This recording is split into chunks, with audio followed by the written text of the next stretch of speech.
अस्सलाम वालेकुम जी, कैसे हैं आप सब? खैरियत से हैं? अगर आप फौजी फर्टिलाइज़र कंपनी में और उसके स्टॉक्स में इंटरेस्ट रखते हैं या फिर आप उनमें इन्वेस्टेड हैं, तो इस वीडियो में आपके लिए एक बड़ी इंपॉर्टेंट अपडेट है। अभी साल 2025 में उनकी पहली कॉर्पोरेट ब्रीफिंग है और हर साल जो अच्छी कंपनीज हैं वो अपने इन्वेस्टर्स के साथ और पब्लिक के साथ कॉर्पोरेट ब्रीफिंग्स वो शेयर करती हैं। और आपको अगर मैं बताता चलूँ, ये नोटिफिकेशन दरअसल आया हुआ है जनवरी 30 का। तो बाय द टाइम आप ये वीडियो देखें शायद ये कॉर्पोरेट ब्रीफिंग हो चुकी होगी, लेकिन इस वीडियो में हम ये डिस्कस करेंगे कि इन्होंने पिछले साल की कॉर्पोरेट ब्रीफिंग में क्या बताया था और इस साल हम इनसे क्या एक्सपेक्ट कर सकते हैं। अगर आप टाइमली देख रहे हैं इस वीडियो को तो मैंने कुछ क्वेश्चंस इसमें हाईलाइट किए हैं जो कि हमें सोचने चाहिए और हमें देखना चाहिए कि इस कॉर्पोरेट ब्रीफिंग में अगर वो उन चीज़ों का जिक्र करते हैं। और उसके अलावा इस कॉर्पोरेट ब्रीफिंग के एंड पे वो भी कुछ क्वेश्चन आंसर्स करना टाइम देते हैं लोगों को। और उसके साथ साथ मैं आपको ये भी दिखा देता हूँ कि आपने इसके लिए कैसे रजिस्टर करना है। अगर आप ये वीडियो टाइम से देख रहे हैं तो ये आपको मैं बताता चलूँ, फरवरी 4 को 11 बजे पाकिस्तानी टाइम के ये कॉर्पोरेट ब्रीफिंग करेंगे रावलपिंडी में। और उसका एक ऑनलाइन लिंक भी उन्होंने दिया हुआ है। इसका अगर आप स्क्रीनशॉट ले लें, मैं इसको नीचे डिस्क्रिप्शन में भी दे दूंगा ताकि आप उधर से कॉपी कर पाएँ। ये मीटिंग आईडी है, अगर लिंक नहीं तो आप ये जूम में जाके मीटिंग आईडी और पासवर्ड डाल के भी आप ज्वाइन कर सकते हैं। और एक चीज़ का आपने ख्याल रखना, नीचे उन्होंने ना कुछ रिक्वेस्ट की हुई है जो लोग ज्वाइन करना चाह रहे हैं उनके लिए, कि सब पार्टिसिपेंट्स जो हैं वो तकरीबन 10 मिनट पहले मीटिंग में आ जाएं शुरू होने से पहले। और जब आपने मीटिंग में एंटर होना है तो अपना पूरा नाम लिखिए आगे अपने इंस्टीट्यूशन का। तो जो रिटेल इन्वेस्टर्स हैं उनके केस में मेरा ख्याल है कि आप अपने स्टॉक ब्रोकर का आप नाम लिख सकते हैं। तो अगर मैं करूँगा तो मैं ऐसे ही करूँगा। और उसके साथ जो पार्टिसिपेंट्स हैं उन्होंने अपने आप को म्यूट रखना है इस सारी ब्रीफिंग के दौरान। और अगर कोई सवाल है तो उसमें वो रेज हैंड का जो फंक्शन है वो चीज़ भी यूज़ कर सकते हैं। तो कुछ चीज़ें हैं जो मैंने इम्पोर्टेंट समझी और मैं आपके साथ वो डिस्कस करना चाहता हूँ। ये प्रेजेंटेशन मैंने उस हवाले से बनाई है। पहले तो अगर आप ये नहीं जानते कि कॉर्पोरेट ब्रीफिंग क्यों की जाती हैं, तो उसमें मकासद होते हैं कंपनीज के कि वो अपने जो स्टेक होल्डर्स हैं उनके साथ अपनी जो मेजर डेवलपमेंट्स रही हैं उस साल की वो शेयर करें, अपनी फाइनेंशियल परफॉर्मेंस शेयर करें। फाइनेंशियल स्टेटमेंट्स तो वो रिलीज़ करते हैं, लेकिन इसमें भी वो उस चीज़ को टच करते हैं। फ्यूचर आउटलुक, कंपनी के जो फ्यूचर प्रॉस्पेक्ट्स हैं और जो आगे उनके प्लान्स हैं उन चीज़ों को भी वो डिस्कस करते हैं। लेकिन ये चीज़ मैं आपको बताता चलूँ कि जो कॉर्पोरेट ब्रीफिंग है अभी 2025 की फौजी फर्टिलाइज़र कंपनी की, तो उसमें उनके टेबल ऑफ कंटेंट्स अभी तक ये उन्होंने दिए हैं: agree economics, business highlights and challenges, financial overview, group structure and performance.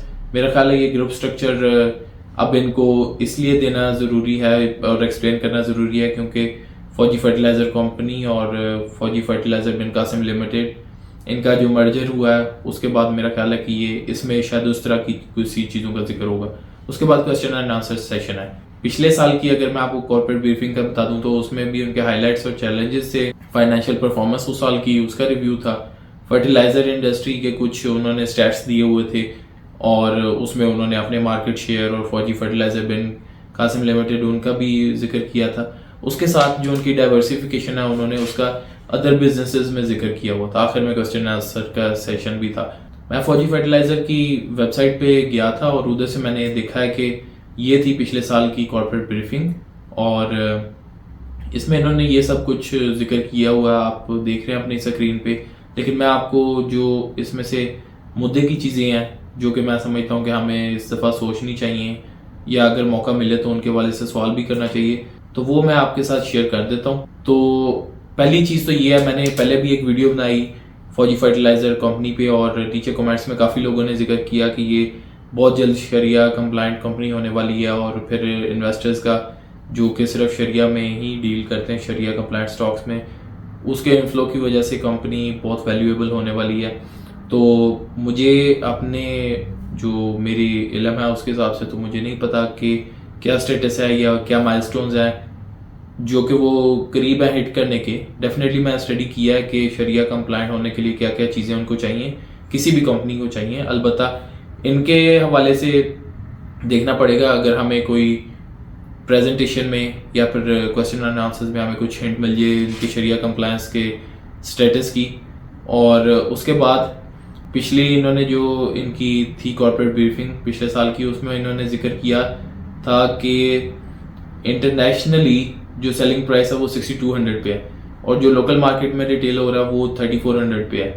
तो जो बेनिफिट है 198 बिलियन रुपीस का, उन्होंने इस बेनिफिट को पास ऑन किया फार्मर्स तक, जो कि एक बड़ी अप्रिशिएबल बात है। इस दफ़ा जो हमें चीज़ देखनी होगी, हमें वो ये देखना होगा कि जो ग्लोबल इनकी सेल्स हैं या सेलिंग प्राइस है वो एफएफसी के मार्जिन को किस तरह अफेक्ट कर रही है और क्या इस दफ़ा भी इन्होंने जो बेनिफिट है वो पास ऑन किया और किस हद तक किया। उसके बाद इन्होंने अपनी पिछली रिपोर्ट में जिक्र किया था कि इनका जो यूरिया का ये है मार्केट शेयर, इसमें आप इधर देखेंगे तो आपको एफएफबीएल नजर आएगा और एफएफसी। तो एफएफसी का जो मार्केट शेयर है यूरिया की प्रोडक्शन डिस्ट्रीब्यूशन कंजम्पशन में, उसमें एफएफसी ज्यादा है और कुल मिला के 43% है दोनों का पिछले साल। और डीएपी की जो मार्केट शेयर है उसमें एफएफबीएल 54%, एफएफसी 6%, कुल मिला के ये 60% पे है। हमें ये भी अब देखना होगा, इन्होंने बाकी कंपनीज का भी मार्केट शेयर दिया हुआ है, एंग्रो, फार्मा, फर्टिलाइजर, एग्रीटेक का। अलबत्ता हमें जो चीज़ देखनी है इस दफ़ा कि अगर वो इस तरह के चार्ट्स हमें देते हैं तो उसमें एंग्रो फर्टिलाइजर, फार्मा फर्टिलाइजर, इनकी क्या सिचुएशन है या इस दफ़ा इनका मार्केट शेयर में ये लीड कर रहे हैं। डेफिनेटली लीड कर रहे होंगे, लेकिन हमें ये परसेंटेजेस देखनी होंगी एंग्रो की और फार्मा फर्टिलाइजर्स की, क्योंकि ये भी बड़ी रैपिडली और एग्रेसिवली आगे बढ़ने वाली कंपनीज हैं और बड़ा अच्छा परफॉर्म कर रही हैं। और फिर हमें ये भी देखना होगा क्या फर्टिलाइजर की डिमांड रही है बड़ी स्ट्रॉन्ग गुजरे साल में और उसकी फ्यूचर फोरकास्ट क्या है डिमांड की, अगर वो ये चीज़ें हमें बता सकें। और उसके बाद इन्होंने अपनी पिछली जो प्रेजेंटेशन थी उसमें उन्होंने जिक्र किया था, ये उनसी मैंने स्क्रीनशॉट ये इस चीज़ का लिया, हायर टैक्सेशन। तो retrospective increase in super tax effective tax rate 45% versus 40% इन 2022।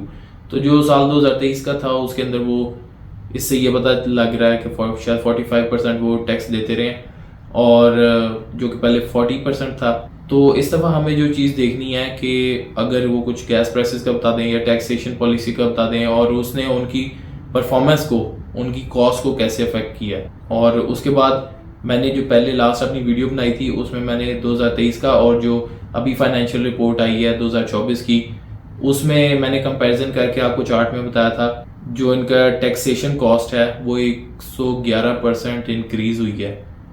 तो डेफिनेटली जो एफएफबीएल का मर्जर है वो भी इसमें एक कंट्रीब्यूटिंग फैक्टर है, क्योंकि जो शीट्स हैं वो तो फिर जो फाइनेंशियल शीट्स हैं, स्टेटमेंट्स हैं, वो तो कंबाइन होके आई हैं इन दी ईयर एंड। अलबत्ता हमें ये देखना पड़ेगा कि इस दफ़ा टैक्सेशन की क्या सूरत हाल रही है।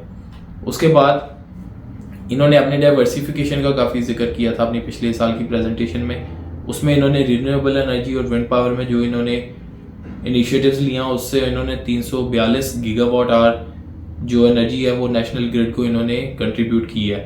अब हमें ये देखना होगा कि इस दफ़ा क्या परफॉर्मेंस रही है इसकी, और उसमें जो इनका ग्रॉस प्रॉफिट था 2022 की निस्बत वो 26% इंक्रीज किया था। पैट 31% लिखा हुआ है, ये प्रॉफिट आफ्टर टैक्स है। तो इस दफ़ा हमें ये भी देखना पड़ेगा कि क्या रहा, क्योंकि डेफिनेटली अगर ये अपने आप को डाइवर्सिफाई करेंगे तो फिर ही ये रिसेशन प्रूफ हैं, इन्फ्लेशन प्रूफ हैं, तो और अच्छे बिजनेसेस कंसिडर होंगे। और उसके बाद फिर फौजी फ्रेश एंड स्क्वीज इनका बिजनेस है, उसमें भी इन्होंने इनका जो अगर आप देखें रेवेन्यू 61% इंक्रीज किया 2022 की निस्बत। तो हमें ये चीज़ें भी देखनी होंगी और ये भी हमें देखना पड़ेगा कि क्या इन्होंने मजीद भी इन्वेस्टमेंट की है। ये तो डेफिनेटली इन्होंने की हुई हैं ऑलरेडी, लेकिन इसके अलावा भी क्या इन्होंने कोई मजीद इन्वेस्टमेंट्स की हैं। अब आप फाइनली वीडियो के एंड में जाते जाते आप मुझे नीचे कमेंट्स में लाजमी बताइए कि आपको लगता है कि 2025 साल एफएफसी के लिए एक बड़ा अच्छा साल होने वाला है। और मैं ये यकीन रखता हूँ कि जो हम कमेंट्स में डिस्कशन करते हैं वो हमारे लिए सबसे ज़्यादा प्रोडक्टिव होती है। वहीं main ideas, important ideas discuss हो रहे होते हैं और नॉलेज शेयरिंग हो रही होती है। तो लाजमी नीचे कमेंट्स में ना अपनी राय का इजहार कीजिएगा। उसके साथ अगली चीज़ ये है कि बहुत सारे दोस्तों ने दूसरी वीडियोस में कमेंट किया कि मैं दूसरी कंपनीज को भी देखूं, एनालाइज करूं जिनमें एंग्रो वगैरह हैं, तो उन पे भी काम चल रहा है। अलबत्ता एफएससी के वाले से अपनी राय का लाजमी कमेंट्स में इजहार कीजिए। Thank you and stay blessed.